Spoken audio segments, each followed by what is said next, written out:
special edition of the American Observer that we are calling A City Divided, where we're looking to analyze and tackle some of the issues in DC that have divided the city, as we saw in the recent mayoral election. To start us off with this issue, I have three esteemed panelists who are going to help me tackle some of these issues. To my immediate left is assistant professor in the AU School of Communication, Angie Trong, and she used to work at the Oregonian, the Hartford Courant, and the Los Angeles Times, and she is an expert at developing regional minority and ethnic beats.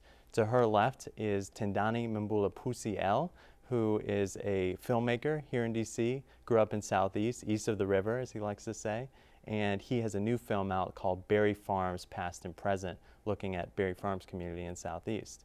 To his left is Jonathan O'Connell, a reporter at the Washington Post, and specifically for their Capital Business weekly publication, and he covers gentrification and business development issues in the city. So we're going to start off with sort of a broad question, but I'm interested to hear sort of how you've seen some of these changes manifest themselves in DC. So what's happened on the ground here in the city in these last few years, where we went from a very popular Mayor Adrian Fenty, who won every precinct in DC during the 2006 election, and he was pretty much thrown out by his challenger Vincent C in an electorate who was very upset with his leadership. So I'll start with you, Professor, if you can tell us a little about what changed in the city. Well, I saw a black-white narrative emerge in which, and I think this is familiar to all of us and probably many people who are watching this, in which overall wealthy, professional, gentrifying whites supported Adrian Fenty, and the more historic black populations, working class people, supported Gray. That was the narrative that was written. What I saw happen, and that I think was overlooked or people were afraid to talk about, was that Michelle Rhee, the school's chancellor, was a huge part of this equation. She was neither black nor white in the midst of this narrative, and that I think she was both symbolic of a new force that was emerging in the city in terms of immigrant minorities, and also that she was a polarizing figure that neither community really knew what to do with, because she didn't fit into either racial category neatly. Right. And they didn't know how to address her as either a black or white person. But I'm curious, Jonathan O'Connell, tell me a little bit about how you saw this division in schools affect DC neighborhoods. Oh, sure. I mean, I think both the other panelists made very good points. Michelle Rhee was a very polarizing figure.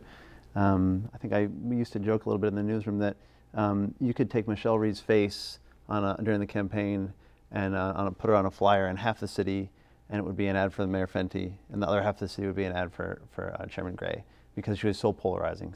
And so, you know, whether I think even if you put the racial aspect aside, you know, regardless of what race Adrian Fenty was or the residents of the city are, Adrian Fenty was a very sort of go-it-alone type of a leader, and he put into place a lot of people who were very loyal to him and didn't work in a very collaborative manner. And I think that he sort of acknowledged that it was very late to acknowledge that and to sort of remedy that.